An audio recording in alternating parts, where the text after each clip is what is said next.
Hi guys, Alan Taddy here from TDI Media. In this look back at a classic karting collision in the British Karting Championships, we asked a number of drivers who was at fault. Now, when the drivers can't agree, what chance do the officials have of getting their decisions accepted by all concerned, even if they have a replay to look at? The last time we saw you was at PF International near Lincolnshire when a last lap incident in the KGP class caused some controversy. Takes second, coming into the complex, gone into the side of Dennis Gorman. Gorman's off, he's taken Fawcett with him. Kart Grand Prix may be a new class to karting, but at the opening round of the season we saw a collision between James Gornall and Dennis Gorman that's typical of motorsport generally, and a decision by race stewards that divides opinion. When I saw this incident initially, my opinion was that Dennis Gorman in second place had the lead over James Gornall in third, and as such was entitled to make the turn into the corner as the kart with track position. Whilst James Gornall made a genuine attempt, in my opinion, to take the place back he'd lost in the previous turn, he never drew alongside Gorman fully, and as a consequence contacted the 25 kart, causing him to crash out. Whilst Gornall carried on to finish second, Gorman's race was over and he finished 20th.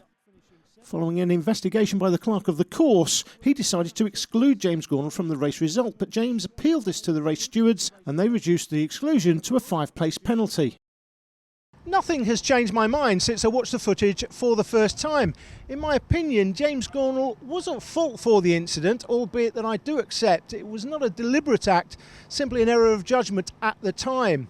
But how surprised was I then that when James Gornall watched the exact same footage that I did in both normal speed and in slow motion, he was disappointed that he was penalised at all. I guess it just goes to show that in motorsport nothing is ever straightforward and opinion can depend on your particular point of view. We spoke to both James Gornall and Dennis Gorman about the incident, but first we showed the footage to several drivers around the paddock to get their opinion. Okay guys, what's your opinions, Lee? I think it was a racing incident really. The person on the outside I think probably could have saw him, and maybe for the person on the inside didn't quite commit to the move, but I just think it's a racing incident to be honest. Jake? I think it's the inside person's fault. The outside had the bend. He went to turn in and the inside person just didn't let him, he just turned in the back of him. And Charlie? It's very tough to call watching the video. I think ideally you want to hear the accounts of both drivers to see what happened.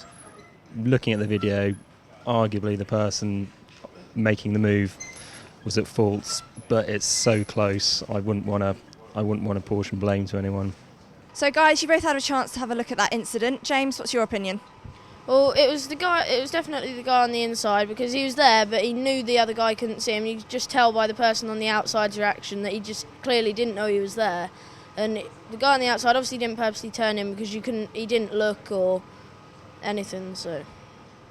And Dan, what do you think? Personally, I think it was a racing incident because after the person had overtaken him, he went to take the racing line as normal and the other one went to cut back. There was a space there for him to overtake, but the other one didn't see him. So it was just totally a racing incident. If you were stood in the middle of the track, then you would definitely blame the kid on the inside, because if you didn't see the first part of the incident, then it does look like the kid on the inside just sort of T-boned him really. But standing where the first view was, you would class it as a racing incident because you see it all pan out together. Whereas from the middle of the track, I can imagine the kid on the inside got in trouble for that move. What's the decision-making process with that sort of incident? You've got a driver who was in second place, he's been knocked off the track, he's ended up down in 20th, and the driver, by definition, if the stewards have given him any penalty whatsoever, by definition they must be saying that he's responsible for something. They've then said, well, your responsibility means that we're going to reduce the exclusion from the race as a whole to a 5-place penalty. Can you, for the viewers and the karters everywhere, can you explain how that decision might come about? Yeah, I will try, but it is a difficult subject and it is an emotive subject, and believe me, I know the clerks debate long and hard how the process works, how we try to be consistent. Obviously within this championship, Super 1, we have got a chance of getting some kind of consistency. It can be difficult when you go from club to club and obviously the different levels of personnel that are working. But we'd hope in the Super 1 that we do have some consistency. But, as you know, in UK karting, unlike a little bit like European karting, we do have a right of appeal. So the clerk will make his decision, he will make his judgment. And generally I have to say I think the clerks in Super 1 are good guys, they understand what's going on and try to make a sensible decision. But you're quite right, in this particular instance that you're talking about, and there are many other instances like that, where a guy doesn't finish a race, a place penalty is useless. So the clerks understand that as well. So they try and give a penalty which will make sure the guy has not benefited by whatever he's done on the circuit. So I think that's probably why, in instances you mentioned, that would happen. Again, the competitor then has a right of appeal, and a little bit, again, it's hard to sometimes understand, but again, the 3 stewards of the day, which includes a chairman from the MSA, 3 guys there make a neutral decision, so it's like starting the thing over again. They listen to the evidence. Hard in cases like that, and it's not the first time it's happened, I'm sure it'll not be the last, where, if you like, we all agree that something has happened, and we have given a penalty. So if you're agreeing that something has happened, then the only difference is what that penalty will be. And it is hard to say, if somebody doesn't finish a race, that they don't end up behind that guy. That would, to me, be good sense, common sense. But maybe they saw something and there was evidence that was put forward. We don't know.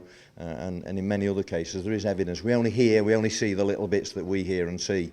So maybe there are other things that stewards have taken into account, which I'm sure they do, because they do have time. The clerk's making generally snappish decisions. Okay, he's got a little bit of time to think about it afterwards, but generally he's making a quick decision on what he sees as an incident, reports the incident, takes some action on it, which is why, in a way, I do think it is good that you have an opportunity to redress that by placing an appeal.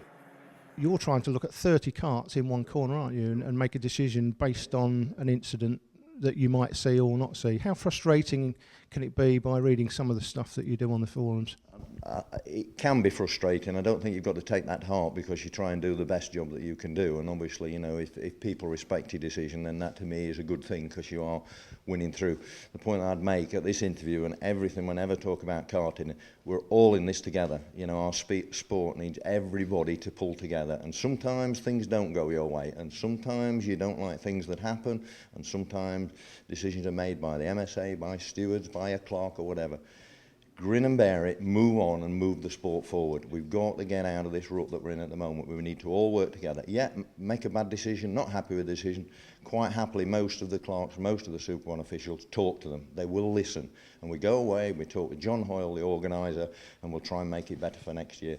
So please, just talk to us if you need to. But my word to everybody was just pull together for the best of our sport.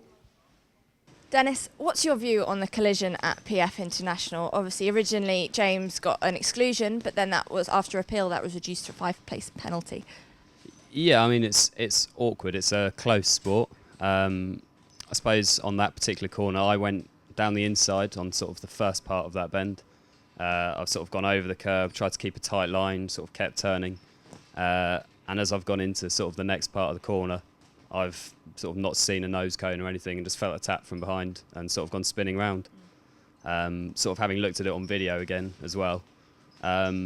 It's not a sort of malicious move by James or anything. I think it's sort of it's part of close racing, but it looks, from my point of view, I've held my line, I've gone round the corner and felt a tap on the back and gone spinning off.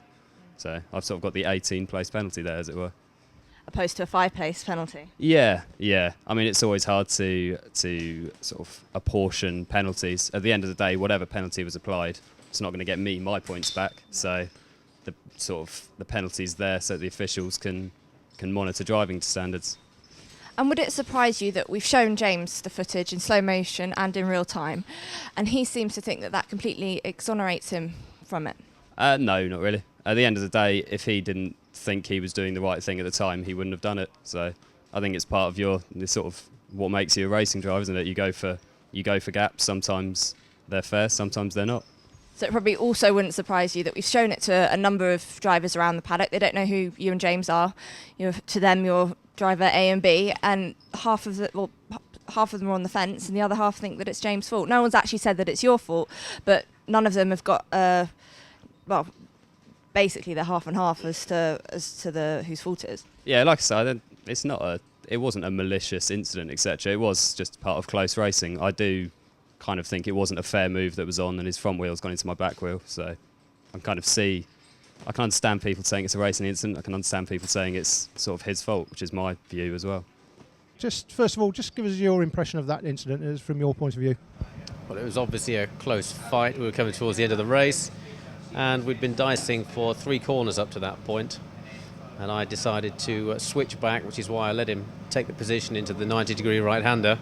Went back of his inside, and clearly he didn't see me because he continued to turn, and I was there the whole way. And after the race, of course, you were excluded. You appealed that to the stewards, and the stewards then gave you a 5-place penalty. Now, the interesting thing is, when I spoke to your dad phoned me a few days after asking me if he'd had a look at the footage, and I suggested to him that 5-place penalty, I thought that was fair and should accept that. It was all the more interesting when I spoke to you on the phone. You actually thought that if you'd have taken the issue further to an MSA appeal, which you didn't, but you felt that if you did, the footage exonerated you completely. Is that fair? I think the important thing to look at here is it's a racing incident, and a lot of people said that. People have seen the footage. 50% maybe tell me that it was a bit ambitious, and the other 50% think it was absolutely fine and he should have given the corner up. It's always going to be like that with a racing incident, which is why I don't want to spoil the fun of this racing, so there's no point taking any further. The initial exclusion was most definitely too harsh. I don't punt anybody off, and in many years of racing I've had one driving endorsement in 1997. I'm not a dirty driver, and I feel on this occasion I didn't punt him off. He did continue to turn. If you blow the footage up, you do see he has 2 turns on the steering wheel. But still, it's a racing incident. If he didn't see me, that's fine, but I'm pretty sure he won't turn in again when he knows I'm there. It may interest you also to know that we've spoken to 5 drivers and a team manager around the paddock, and you're absolutely right. 50% of them think it was a racing incident. 50% of them probably apportion some sort of blame to you, which I suppose is fair. The stewards apportion some blame. 5-place penalty compared to what happened with Dennis. Can you square that?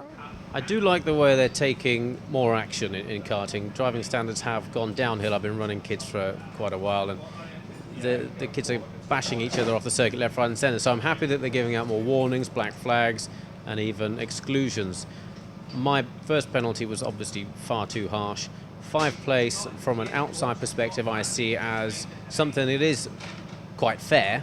Still, I don't think that blame should have been apportioned to myself, but the idea of giving these place penalties is actually quite good, and I hope they continue to do that. Hands up those of you that want to be a clerk of the course. Contact incidents will always be part of motorsport, and let's be honest, that's why most of you are watching this in the first place. After the break, we'll be back with the first of the race action from here at Shennington, and James Gornall renewing acquaintance with Dennis Gorman. We'll see you then.